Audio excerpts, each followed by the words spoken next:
I want to thank everybody for coming. I want to start by thanking my colleagues, Sharon Bolivar, who, of course, is from Fairfax County, the chair of the Board of Supervisors there, Ruth Sharon Baker, who is the county executive for Prince George's County, and Ike Leggett, who, of course, is the county executive for Montgomery County. As you probably know, we work very closely together.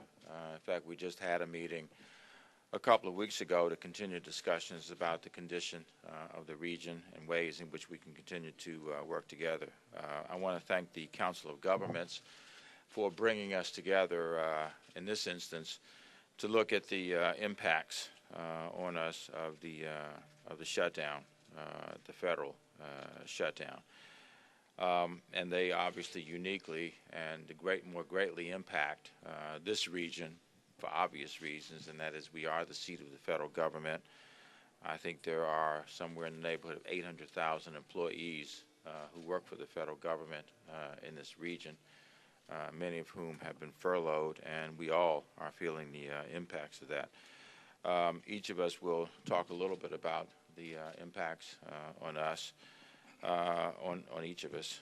First of all, in the District of Columbia, we've seen a drop in the areas in tourism and hospitality, which are hugely important to us because that is, along with the federal government, of course, right now is the largest employer that we have in the city with around 200,000 jobs here in the District of Columbia for federal work that are occupied by federal workers.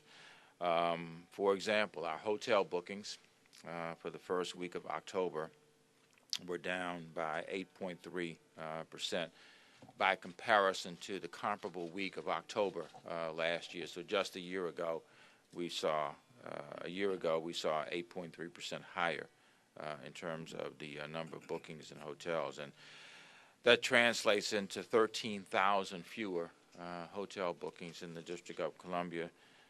And about a $2 million loss in revenue by comparison to 2012, the same week.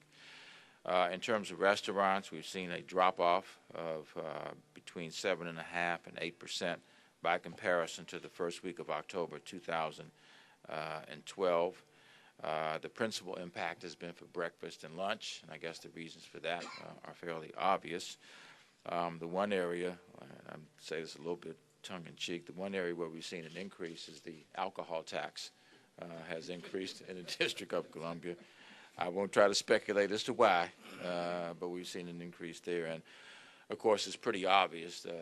The media have run stories about the impact on food trucks here in the District of Columbia, which in some instances have seen their business drop to nothing because they serve areas where there are federal buildings like the State Department and other places where there are virtually no workers. The other thing I would ask is that we in the District of Columbia continue to be uniquely impacted. Our budget is still considered to be part of the federal budget, unfortunately, when in fact we raise our own money. Many of you have heard me say this many times. We have a $10.1 billion budget in the District of Columbia, $6.1 billion of which is generated by the taxpayers of the District of Columbia through income taxes, through sales taxes, through property taxes, and fees that are paid by the people in the District of Columbia, the 632,000 people who live here. And then the federal money that we realize essentially comes to us in the same way the federal money goes to every other state, like Medicaid, like TANF, like federal highway dollars. There are some very small amounts of funds that we get because we are the District of Columbia, but it isn't even 1%. It's less than 1% of our budget. So, again, we have chosen, as you know, we've chosen to keep our government open. We didn't see the purpose of making a decision that anything or any person was not essential in the city. We wouldn't have put them in the budget in the first place if we had concluded that. And we now want to be able to just simply have the ability, like every other state, county, and city in America, and that is to be able to control our own dollars and to be able to spend those dollars as they have been systematically budgeted for across the city. With that having been said, I'll ask Sharon now if she would come up. She will be followed by, I guess, Rushern, and then Ike.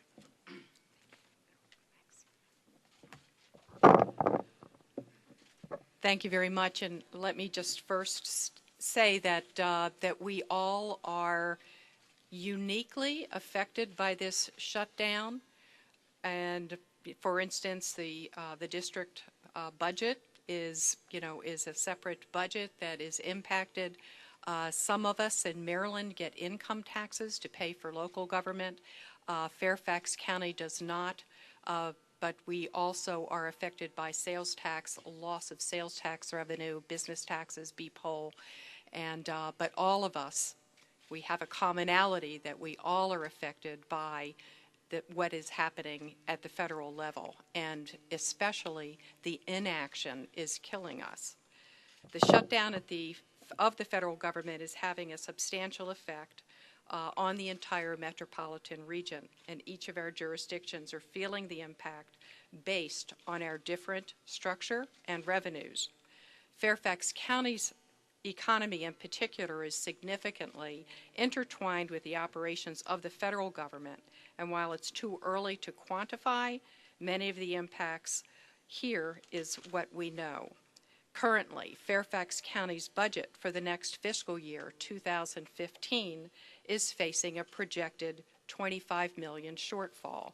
And we are struggling from the impact of the Great Recession, and we are experiencing a slow, tepid recovery. And I think that's the same with all of us. We're all recovering from the Great Recession, and this is not helping. Federal civilian employment is about 25,000, or about 4% of all of the jobs in Fairfax County.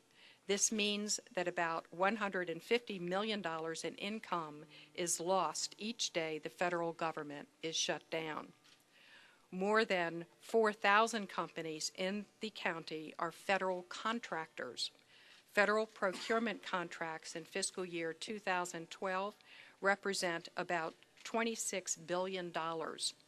During the 1995-1996 shutdown, 1/5 of the federal contracts were put on hold, with many employees furloughed, and many of those contractors were not reimbursed, and we are concerned about that happening again.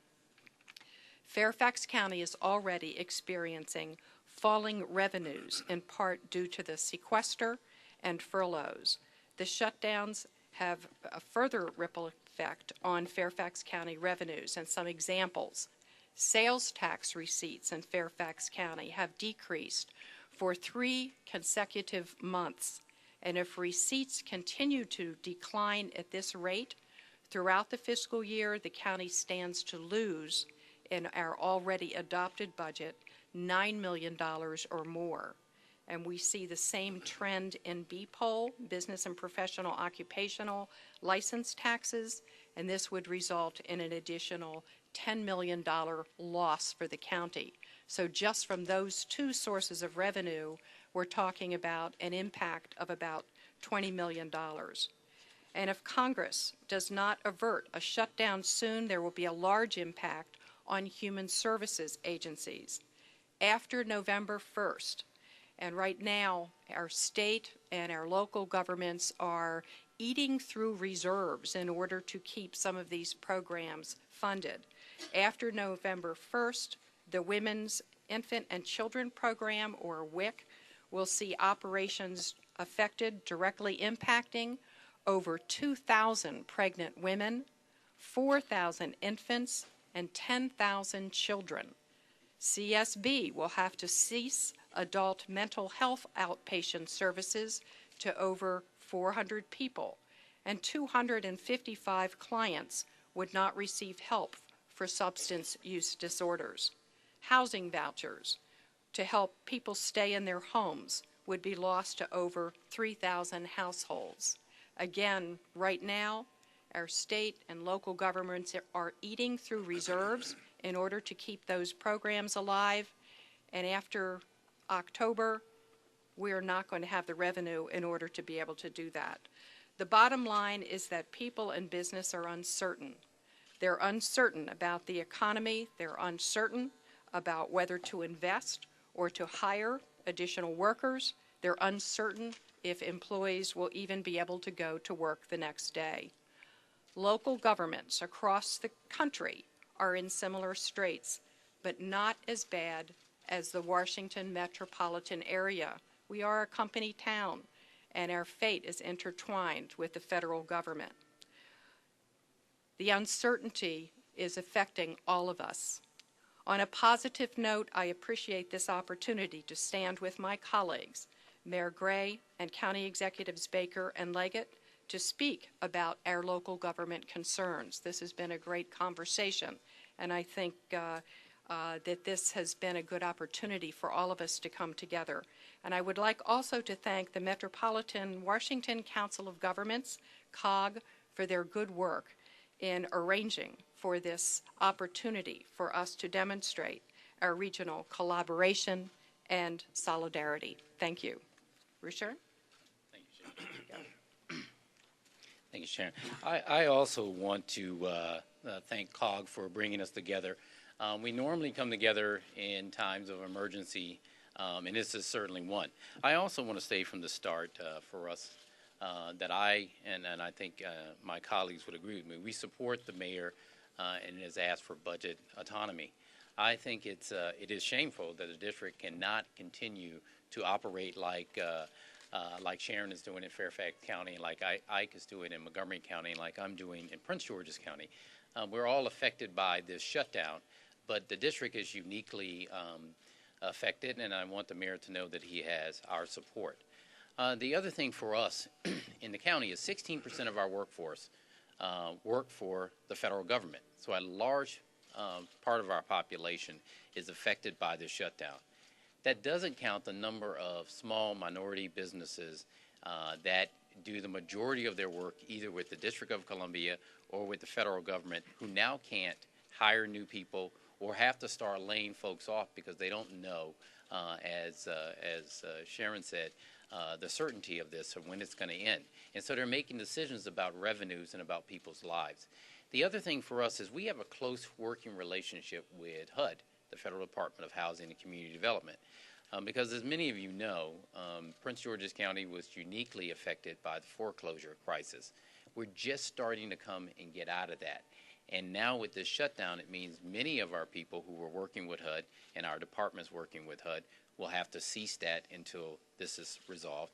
It means for those who were actually federal employees that had worked out situations with their mortgage companies, those things are in jeopardy because they don't know how long this will be affected. For many of them, they said they're going to get paid after the shutdown is resolved, but we don't know when that will happen.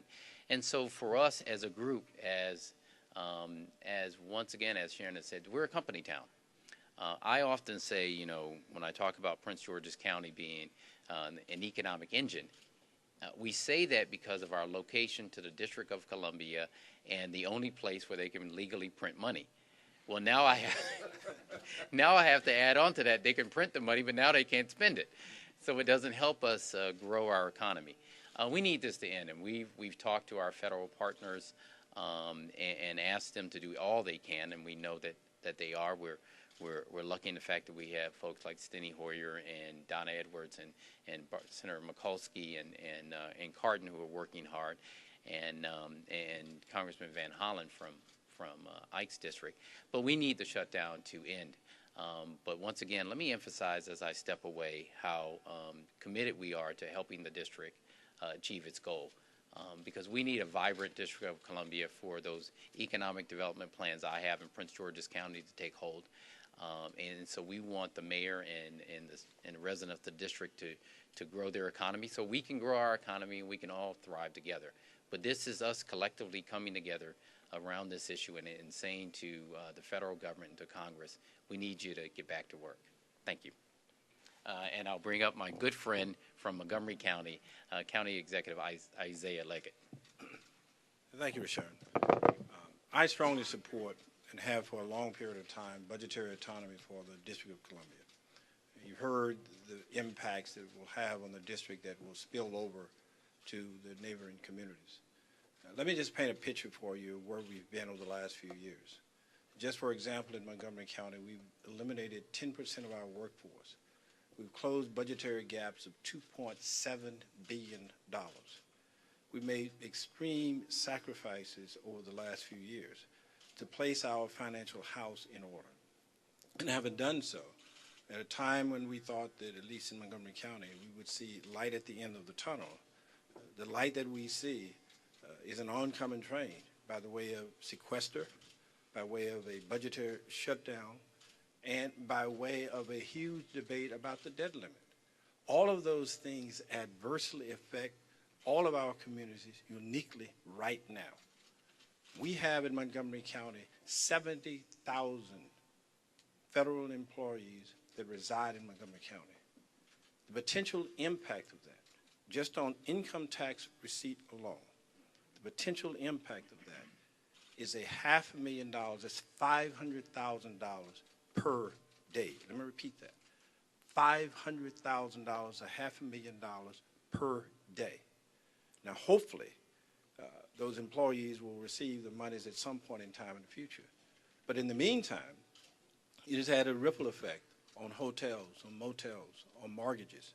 It has had a huge impact on the ability to go forth on a recordation and transfer taxes in Montgomery County, on the sales tax to the state of Maryland. All of those things adversely affect us now. We have an opportunity to stop the bleeding. They can act today. They need to act today. We cannot continue this because the harm that will be caused if we continue to move forward will be irreparable. And so we cannot afford to continue this challenge. Just yesterday, and it's more symbolic because it is a relatively small item, the inconsistencies that we see, the almost lunacy in some ways of how we've constructed this shutdown. We operate symbolically a small park in Montgomery County, Glen Echo. We operate it. We pay for it, not the federal government. And so we're not asking them to spend federal dollars. They don't spend anything other than to pick up the trash and provide security on the parking lot. We will do that. But we are losing $35,000 a day for every day that park is closed, for the merchants and the vendors and the people who operate it. Many are nonprofits who would never get that money back and would obviously potentially go out of business. And we're simply saying, as the district has said, let us spend our own money. We don't want you to spend money that from the federal government. Let's spend our own money here. So we go back to what I started with. The budgetary autonomy of the District of Columbia adversely affects the entire region, and they need to have that autonomy. We are uniquely positioned here to look at and understand the impacts of what is happening in our communities. And we have an opportunity for this entire matter to end. We can stop this bleeding today. We can send a very strong message to the markets, get a resolution approved, get this approved as quickly as possible, because the harm that it is causing, not only here but throughout the entire country, is something that this country cannot continue. Thank you. Thank you. Thank you. All right, Sam. It seems that this thing may be about to end, and my question is, if it ends, how quickly can you get going? What do you mean by get going? Well, in the case of D.C., obviously you missed your Metro bill, you missed various things like this. Obviously, you don't have employees off, but nevertheless, there are issues. How quickly can D.C. sort of get back to normal, assuming they end this thing in the next 24 hours? I don't know. The first thing, and I think you put your finger on, and that is to pay some of the people who have not been paid in a timely fashion because of the fact we couldn't access our own dollars. We've got Medicaid providers who have to be paid. The WMATA payment has to be made.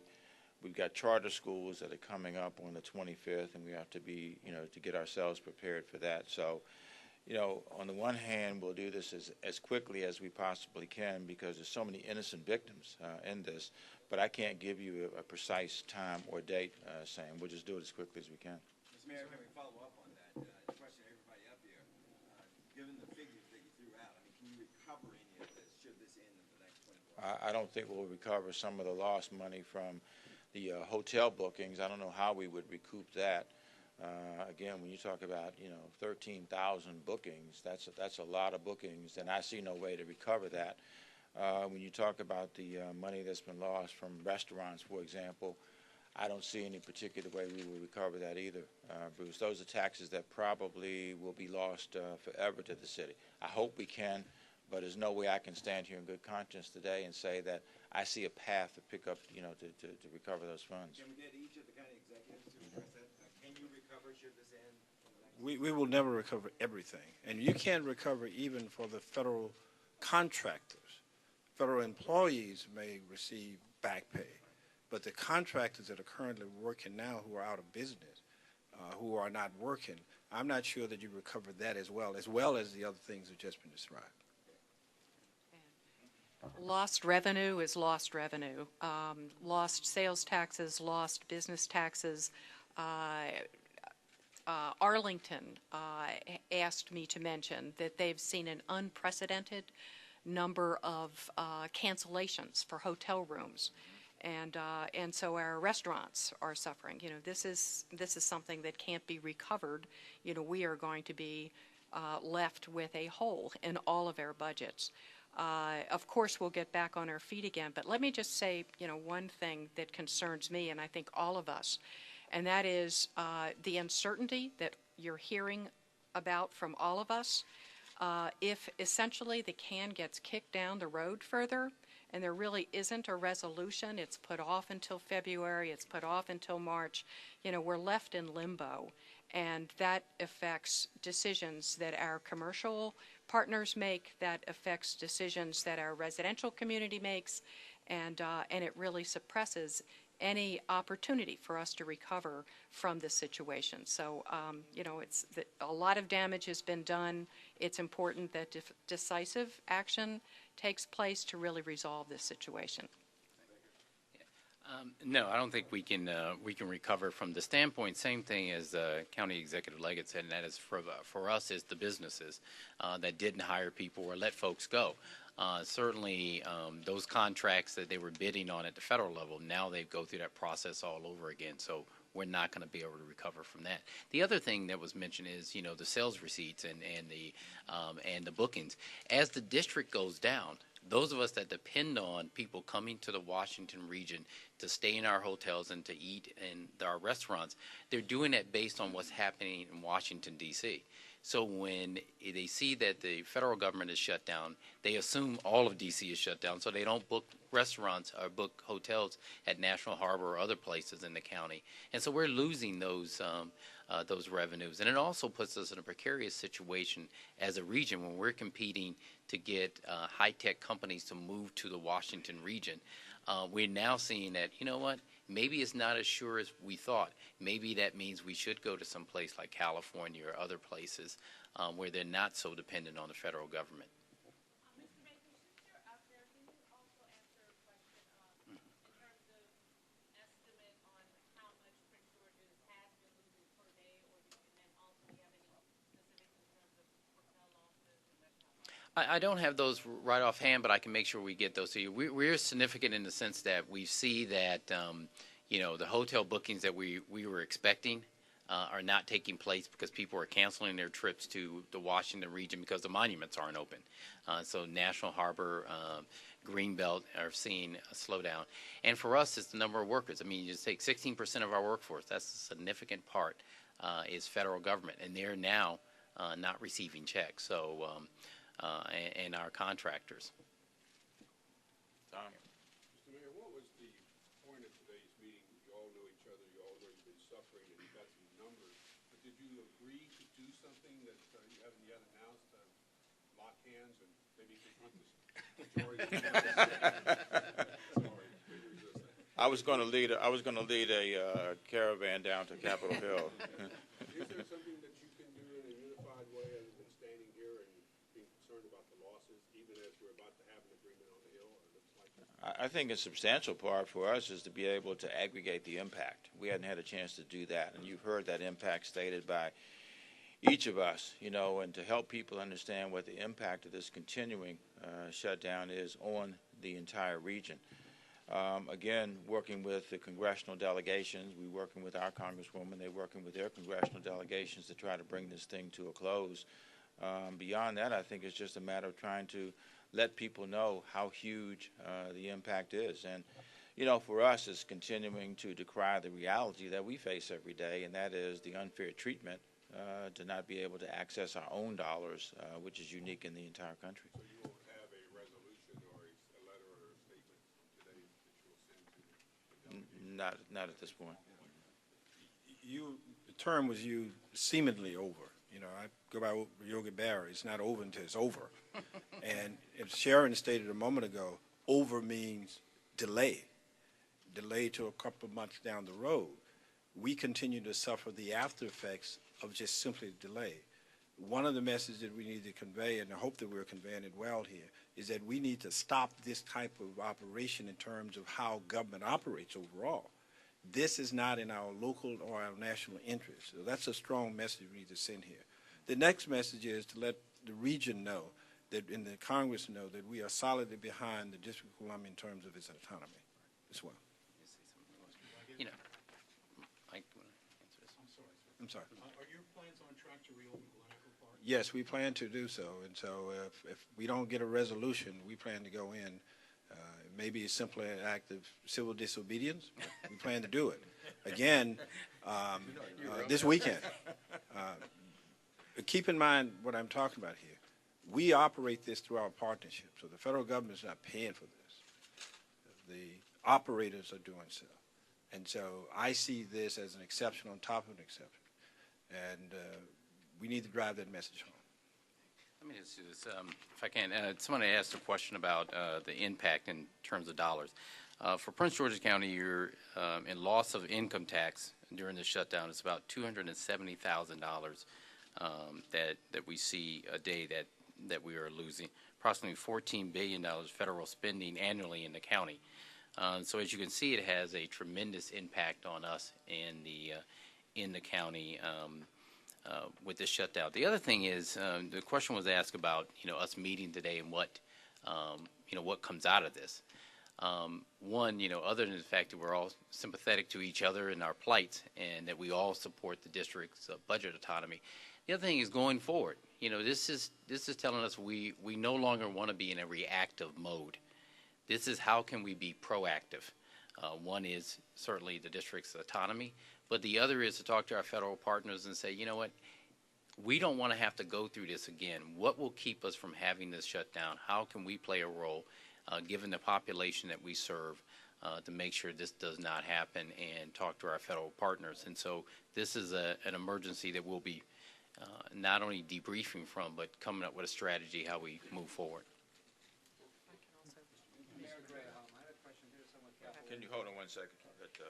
I was just going to comment on our coming together, and it is significant that all four of us are together. It could have been more. There were more jurisdictions that would have liked to have been here with us. We were trying to keep it to the big four, and the Council of Governments, all of the local governments within the Washington metropolitan region. Have also signed on to a letter to members of Congress, also expressing similar concerns. And lastly, I would just like to say, we compete with each other. Sometimes, we're fussing with each other over different things. But when it comes down to things we care about, and when it comes down to the commonality among us, we are together. And I think that that is significant, and I think you're going to see more of that. That's one of the things we compete about. The FBI. The FBI. You see how close we are? It's already been ceded over to the District of Columbia.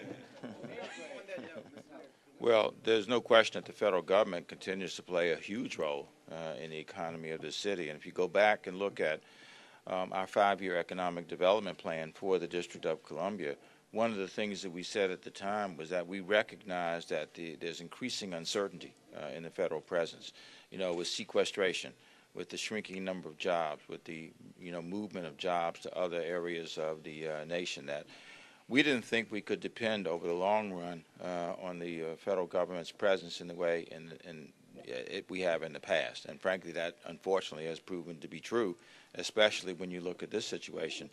So we've created, I was just saying to my colleagues here in the meeting that we've created almost 25,000 private sector jobs in the District of Columbia.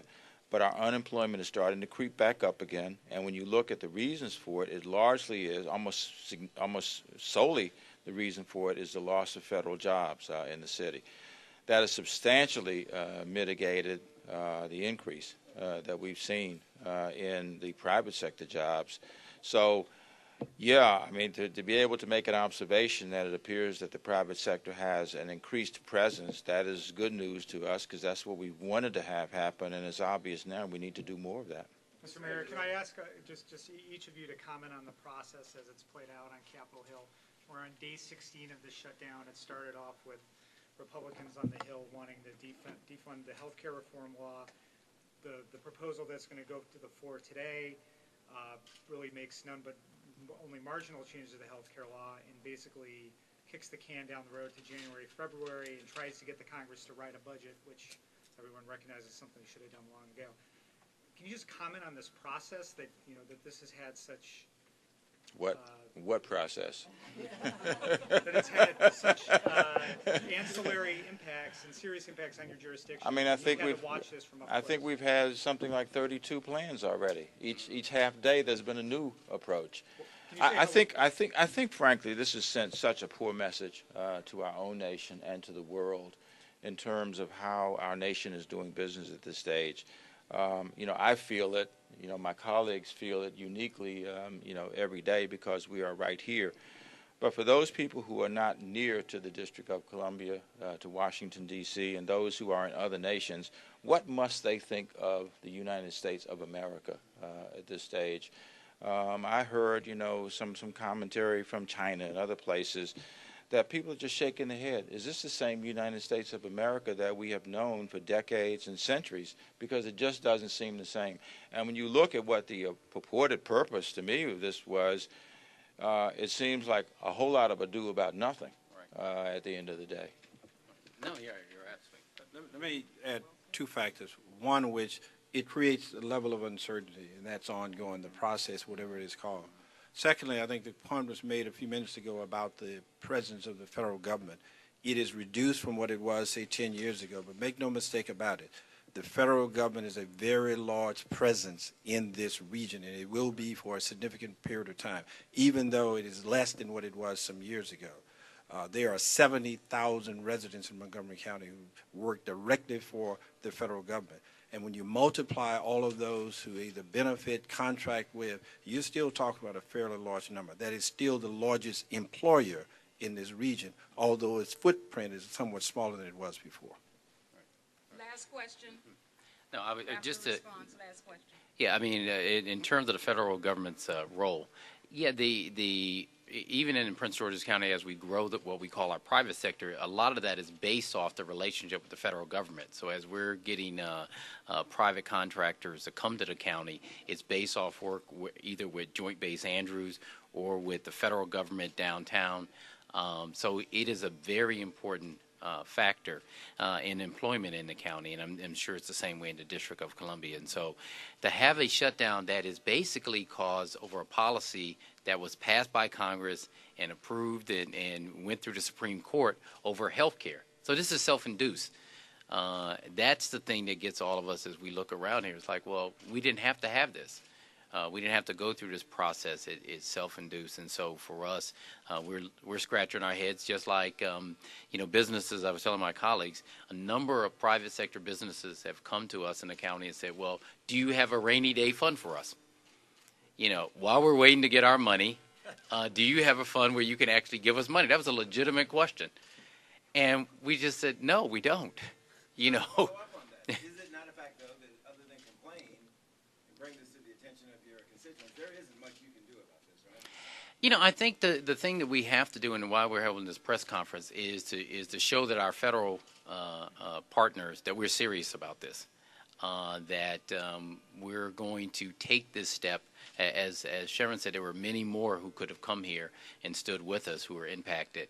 But the numbers and the population you see around standing here says, we're going to see, what we can do in the future to prevent things like this happening over a policy, over a simple policy that has already been passed by Congress and gone up to the Supreme Court.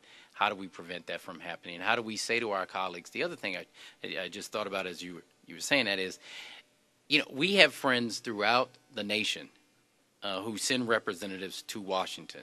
So part of our charge, and Ike is the president of the County Executives of America, is part of us is talk to those county executives in other parts and say, this is what your representatives are doing and the impact they're having on us, and we need you to band together with us.